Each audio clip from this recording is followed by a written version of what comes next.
Ma väga tänan selle võimalusest täna siin olla. Lugupeetud raadiokuulajad, kuulete Kultuurisaat Roosiaed, minu nimi on Heiki Haljasorg ja täna oleme külas presidendi kantseleis ja saatekülaline Eesti Vabariigi president proua Kersti Kaljulaid. Alustaksin küsimusega, mida on palju kergem küsida, kui sellele vastata, et mis on väärtused? Tegelikult ei ole ju sellele keeruline vastata. Väärtused on meie enda hinges. Kui me vaatame enda sisse, siis me suudame öelda, mis on meie väärtused. Ja tõenäoliselt, kui me peame elus tegema raskeid ja keerulisi otsuseid, siis me nii täpselt toimimegi. Me vaatame enda sisse ja lähtume oma enda sisemistest veendumustest, oma enda väärtustest.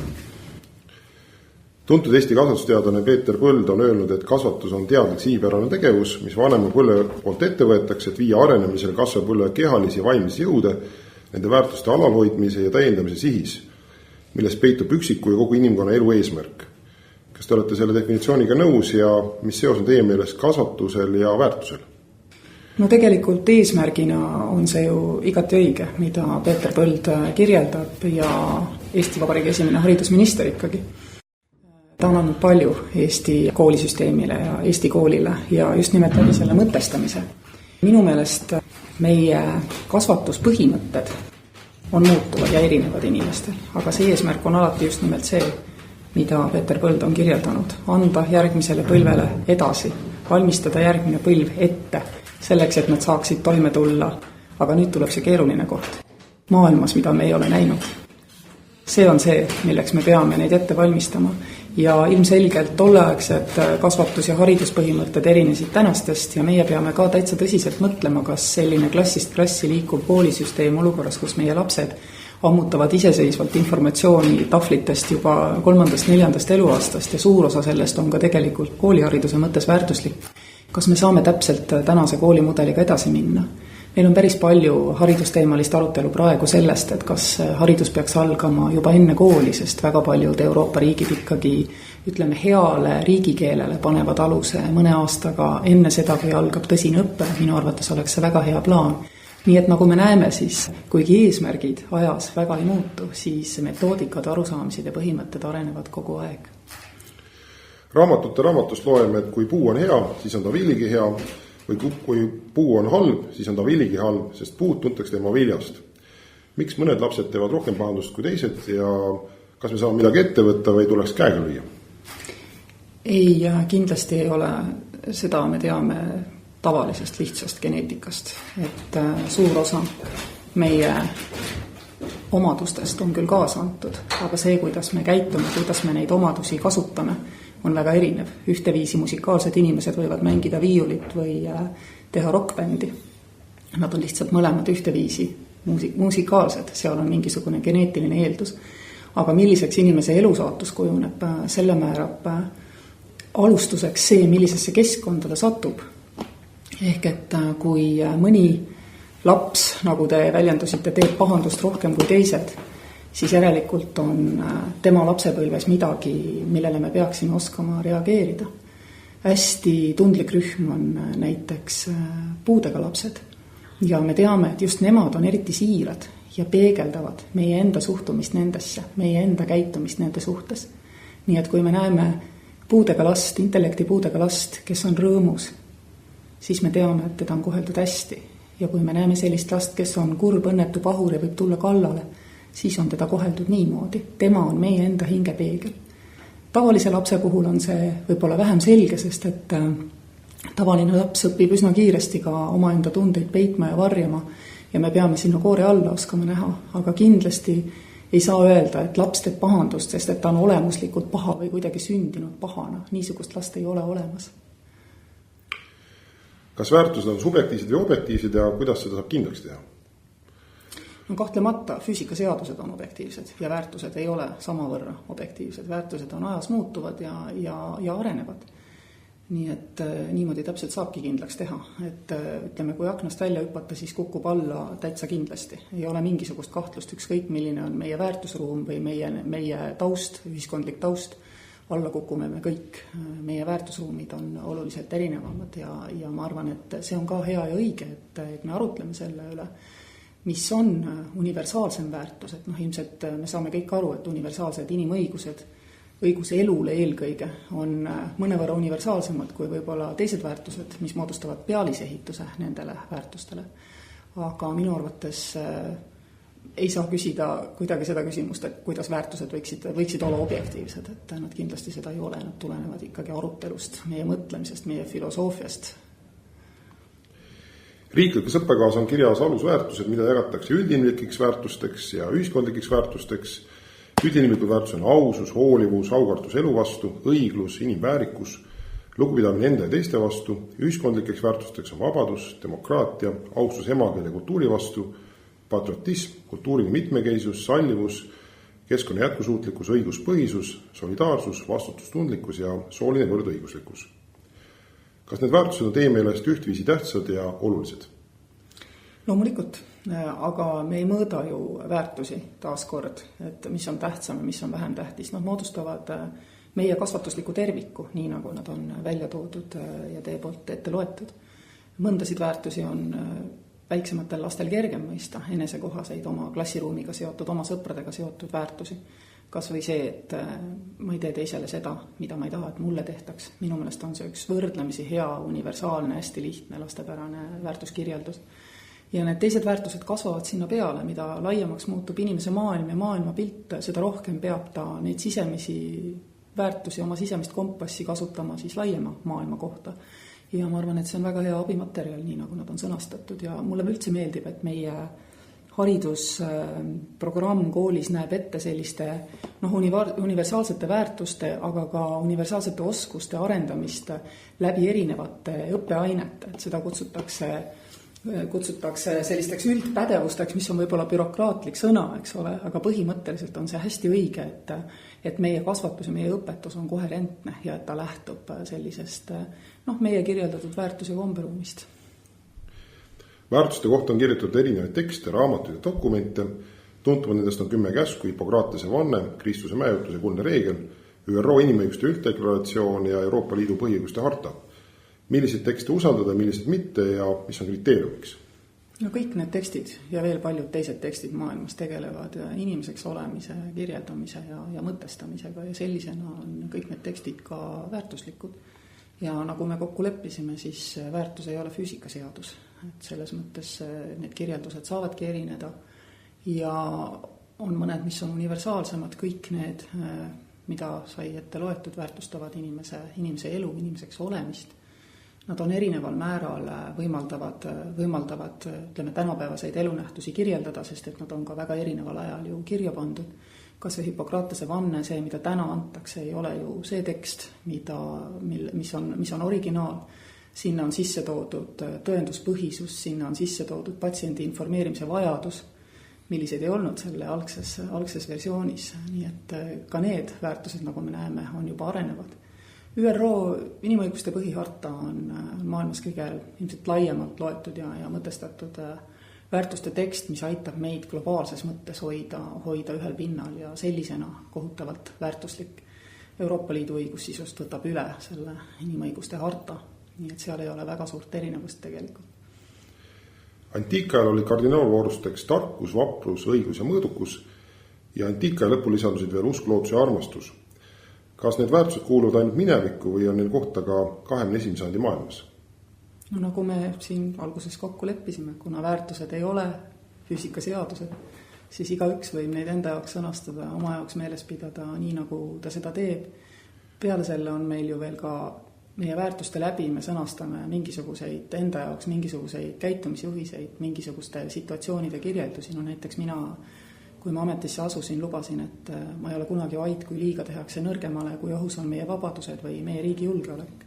See on minu väärtuste kirjeldus, minu ennustus, millisel moel ma hakkan käituma ja see annab minu arvates võrdlemisi selge arusaama sellest, miks ma vahest midagi ütlen. Et sellised väärtuste läbi kirjeldamised, läbi konkreetsete olukordade, näiteks mina, Eesti Vabariigi president, aitavad meil teiste inimestega arusaadavalt suhelda ja muudavad ka meie käitumise tegelikult ennustavaks ja ootuspäraseks, mis on üsna oluline väärtus nende puhul ühiskonnas, kellel on antud suur mõju või suur võim.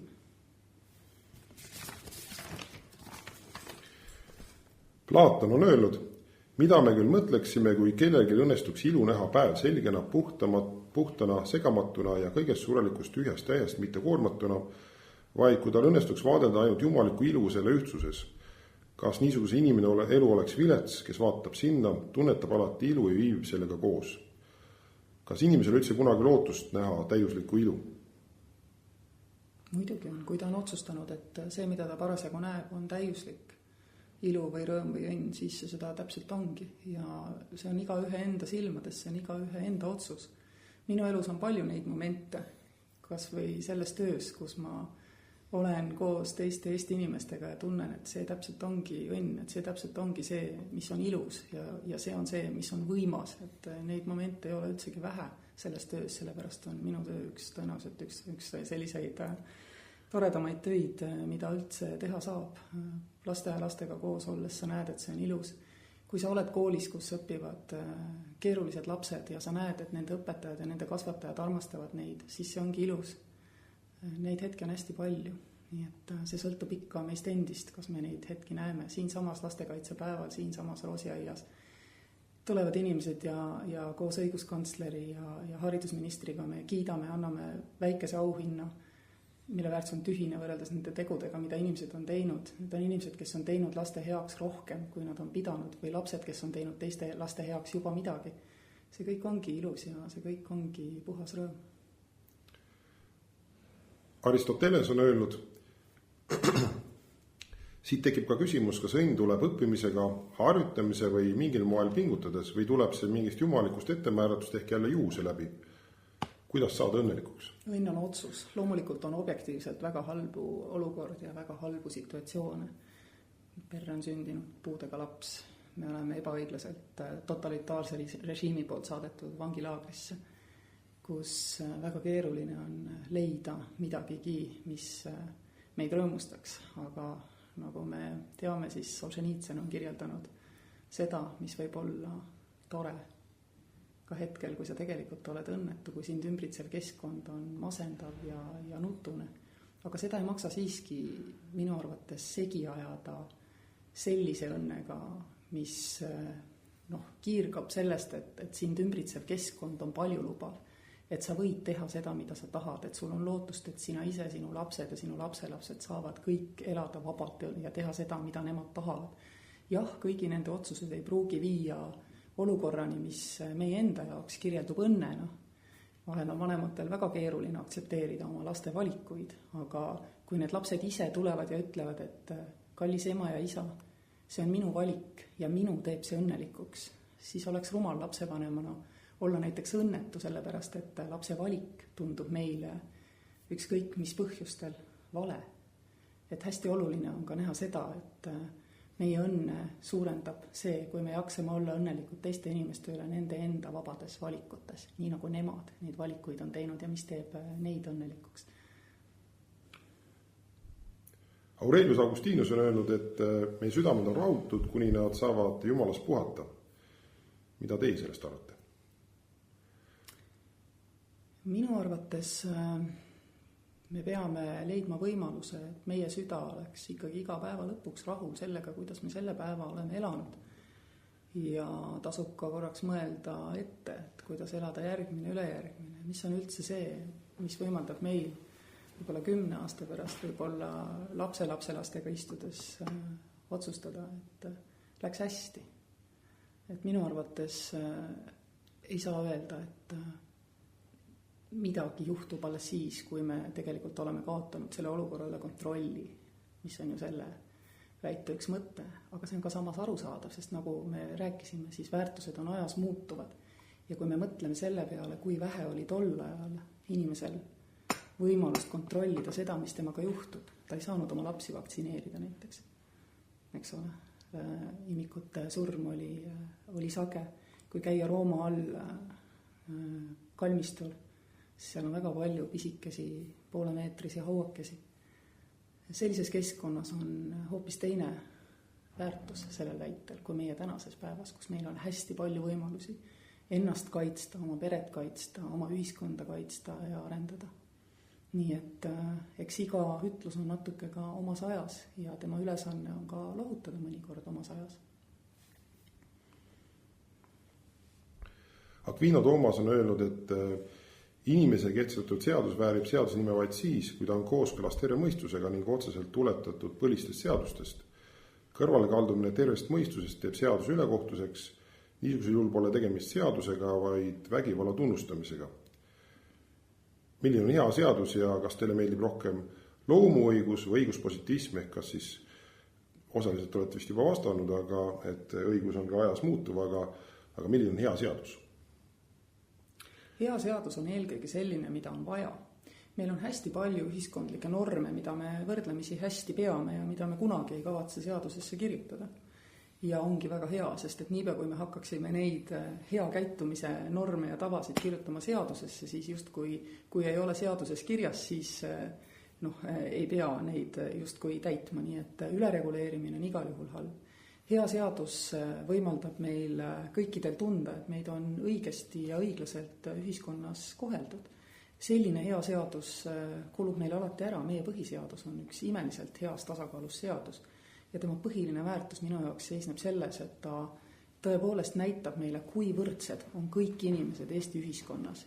Ja ta tagab meile ka selle, et see võrdsus säilitatakse kogu aeg läbi valimiste, kuni me jõuame sinnani välja, et mitte keegi siin Eestis ei saa üksinda teha otsuseid selle ühiskonna tuleviku suhtes. Sõltumata sellest, kas ta tahaks teha geniaalselt häid otsuseid või kohutavalt halbasid otsuseid, see ei ole lihtsalt võimalik. Ja see on minu arvates ühe hea seaduse tunnus, et ta kaitseb kõiki inimesi ühte viisi, annab meile võrdsed võimalused tegutsemiseks ja üksiti näitab meile, kuidas käituda nendes olukordades, kus meile tundub, et me võiksime, meie õigused võiksid minna vastuollu. Hea lihtne näide on alati liiklusseadus, et seal on võrdlemisi täpselt ära normeeritud, kuidas me peame käituma ja selles kontekstis, liiklemise kontekstis on see igati põhjendatud. Kui me räägime sellest, kuidas trollisistet pakkuda, siis ütleme, riskid on teistsugused ja seda me ei hakka seadusesse kirjeldama, et kas peab ja kuidas peab, eks ole. Nii et ei saa ka seadust öelda, et seadus on absoluutselt hea või absoluutselt halb, ikkagi tuleb alati vaadata konteksti. Vältida ülereguleerimist ja tulla toime nii lihtsalt kui vähegi võimalik. John Locke on väljendanud mõtet, et inimene on sündides tabula rasa ehk puhas tahvel. Kas te olete sellega nõus? Sellestki oli meil juba korra siin alguses juttu, et suures piiris muidugi ma olen sellega nõus. Inimese käitumine, tema minapilt ja see kõik kujuneb vastavalt sellele, kuidas keskkond teda kohtleb varases nooruses. Seal tehtud vigu on hiljem väga-väga keeruline parandada, aga samas loomulikult on meil meie oma geneetilised kaasasündinud eeldused, mis on väga erinevad ja ütleme kaasaegse humanistliku ühiskonna üks põhitunnuseid ongi see, et me saame kõik võrdsed võimalused, sõltumata sellest, millise geneetilise pagasi või üha enam me peame ütlema ka sotsiaalse pagasiga on keegi siia ühiskonda tulnud. Ma tahan, et meil kõikidel oleksid võrdsed hariduslikud võimalused, sõltumata sellest, millised olid meie eeldused, kas geneetilised või ka näiteks geograafilised, kuhu me oleme Eestis sündinud, või finantsilised, mis on meie vanemate sissetulekud. Me tahame, et igal põlvkonnal oleks võimalus arendada oma võimed välja, nii nagu nemad seda tahavad. Ja see tagab meile ka selle, et isegi kui meie näiteks sissetulekud ühiskonnas on võrdlemisi erinevad, siis inimeste hinges on rahu, nad teavad, et nende lastel on uuesti valikuvõimalus, täiesti vaba valik karjääri suhtes, oma haridustee suhtes, need valikud on olemas. Muidugi need võivad olla keerulisemad ja ongi keerulisemad, kui kodu ei suuda toetada. Aga meil ei ole Eestis sellist ühiskonda, kus ei saaks jõuda välja Tartu Ülikooli või Tallinna Tehnikaülikooli. Kui lapsel on nutt ja ta tahab oma pead tõepoolest koolis kasutada, siis sa jõuad ükskõik millisest Eesti üldhariduskoolist ikkagi sinna ülikooli. Ja meie ülikoolides õpivad koos ministrite lapsed ja õpetajate lapsed ja koristajate lapsed ja ehitajate lapsed, kõik ühes ülikoolis, mis tähendab, et meil ei teki selliseid suletud sotsiaalseid gruppe, mis on väga tähtis ühiskonna õigluse suhtes minu jaoks. Immanuel Kant on rõhutanud moraali autonoomia printsiipi. Iga mõistusega olend võib käsitleda ennast universaalse seaduse andjana, meil pole vaja välist autoriteeti. Kas me vajame väliseid autoriteete? Ühtegi ütlust ei saa ju võtta nüüd täht-tähelt ja sõnalt, et selles me võime paljuski nõus olla, et me peame enda peas asjad selgeks mõtlema. Mina olen ka väga seda meelt, et igaüks peab ise endas selgusele jõudma, mis on see, mida ta elult ootab ja mingil määral ka ütlema ühiskonnale, kuidas tema kavatseb ülejäänud ühiskonda suhestuda ja selles ühiskonnas käituda. Ja siis eks sellest sõltub üksjagu, kuidas ühiskond meid kohtleb, et igal mõjul on teadupärast ka vastumõju. Aga see enda jaoks selgeks mõeldud, kes mina inimesena olen, mida ma tahan teha, mida ma tahan ühiskonnale anda, see kõik on väga tähtis ja see tuleb inimese enda seest kahtlemata. Mis puudutab väliseid mõjureid, siis ma arvan, et tänapäeva sotsiaalses ühiskonnas ei ole ka võimalik niimoodi elada, et väliseid mõjureid ei oleks. Meil kõigil nad on ja ka nende eitamine ilmselt on mingisuguse mõjuri põhjustatud, et me kõik oleme mõjutatud oma lapsepõlvest, raamatutest, mida me oleme lugenud. Ja need mõjurid on mõnikord hästi sellised, tegelikult hästi realistlikult, et kui mina lendan üle Rootsi ja ma näen neid pisikesi külamaju, siis midagi ei ole teha, mulle tuleb meelde, kuidas Pullerbi lapsed sõitsid saaniga ja laulsid, need rootslased tulevad mürinal kõik mäest alla, eks ole. Et me kõik oleme mõjutatud sellest, mida me oleme kogenud, mida me oleme lugenud, mida me oleme õppinud. Meil kõigil on mõni õpetaja, minul näiteks oli matemaatikaõpetaja, kes õpetas mulle väga palju sellest, kuidas kohelda last, sellepärast, et ta viitsis kohelda meid 40 kõiki erinevalt. Ta nägi, et osad meist teevad ammu paberist lennukeid, selle kui teised veel pusivad ülesandeid. Veel enam ta nägi, et osad meist kipuvad oma pinginaabri matemaatikat ära tegema ja ta pidas seda väga halvaks. Ja siis ta andis teistele lihtsalt teistsugused ülesanded. Ta ei öelnud meile, et jätke kohe oma pinginaabri ülesannete lahendamine järele, vaid ta lihtsalt tagas selle, et meil ei olnud selle jaoks aega. Peenetundeliselt, ilusti, kaunilt. Me olime väga õnnetud, kui ta jäi haigeks ja lahkus meie koolist. Ajaloos on olnud ühiskondi, kus on söödud teisi inimesi või visatud vigased lapsi kaljult alla või jäetud vanemaid inimesi metsloomadele söögiks. Kas igal ühiskonnal on õigus elada, nagu nad ise tahavad, või peab tulema keegi, kes õpetaks neile õigeid kombeid? Ja kas selleks võib kasutada ka jõudu või tuleb piirduda ainult diplomaatiaga? Tänapäevases maailmas me lähtume universaalsetest inimõigustest ja sellepärast meil on ka ÜRO harta, mis ütleb, need universaalsed inimõigused tuleb tagada. Ja sellest, ma arvan, me ei saa tänapäeval kõrvale kalduda põhjendusega, et meil on kultuurilised erisused. Kultuuriline erisus ei tohi mingisuguseid rühmi ühiskonnas stigmatiseerida, halvustada, kohelda neid alati halvasti, veel enam tappa. Et selliseid lähenemisi, ma arvan, me endale lubada ei saa. Aga samas me saame ka sellest ju aru, et ei ole võimalik siseneda ühte kultuuriruumi, likvideerida selle kultuuriruumi korraldus ja asendada see mõne teisega.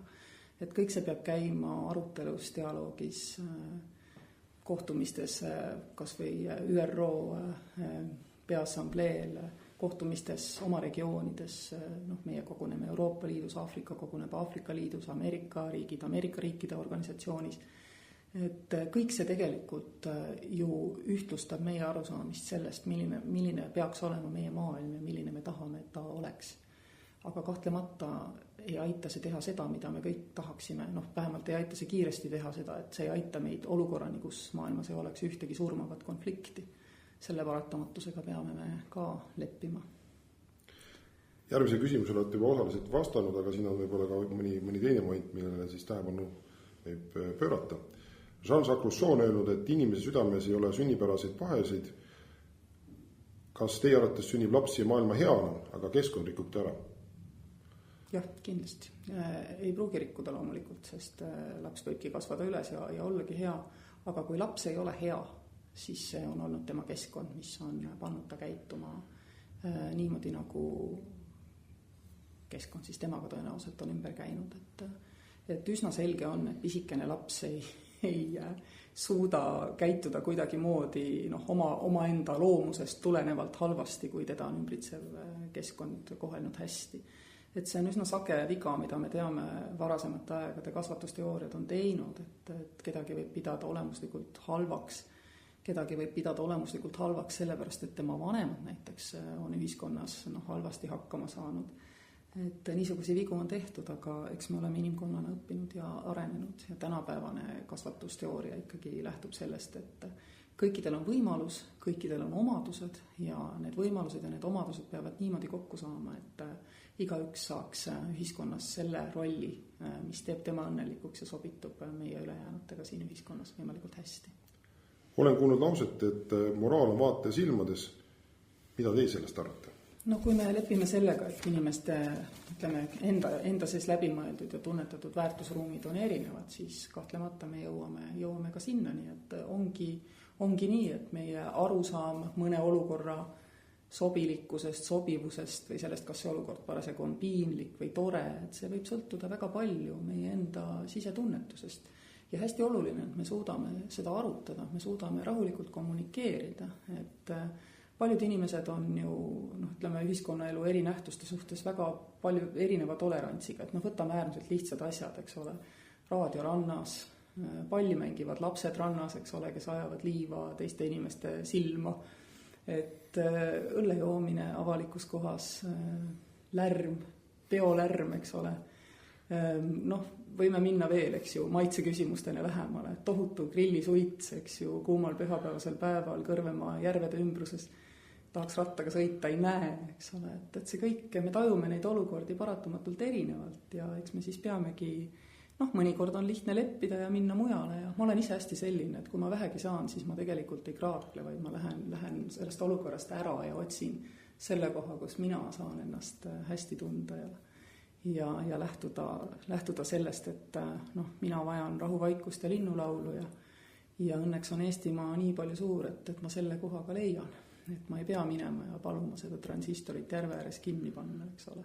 Keerulisem on, kui rahvastiku tihedus on ülisuur, aga ma olen märganud, et rahvad, kes elavad tihedamini koos, et nende tolerants on ka teistsugune, just nimelt selle tihedasti asumise suhtes, et mulle alati meeldib öelda oma Euroopa tuttavatele, kui nad ütlevad, et nad tulevad Eestisse puhkama, et vaadake, et pidage siis silmas, et kui te varem olete käinud mere ääres, peamiselt Vahemere ääres, siis te ei taipa. Aga Eestis, kui te ei ole just Tallinnas, Pärnus või Haapsalus, siis palun ärge minge rannas teisele inimesele lähemale kui 50, kui võimalik isegi 100 meetrit. See lihtsalt ei ole viisakas. Sest randa ju on. Aga inimene, kes ei ole kunagi näinud sellist olukorda, ei taipa, et meie inimesed jagunevad üle rannariba nii hõredasti, kui nemad saavad. Sõltumata siis sellest, et kui hõredasti nad parasjagu saavad, nad alati proovivad, et Pirital ja Haapsalus ei saa, eks ole, aga mujal jälle saab.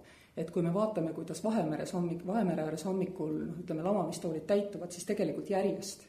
Nüüd, kui eestlased, eks ju, lähevad randa, siis nad kõigepealt täidavad 2 otsa, siis läheb keegi keskele, siis poolitatakse see jäänud vahemaa. Et harjumused on erinevad ja need on hästi seotud meie keskkonnaga ja samamoodi ka see, mida me siis õigeks peame või mis meid häirib, on seotud meie keskkonnaga.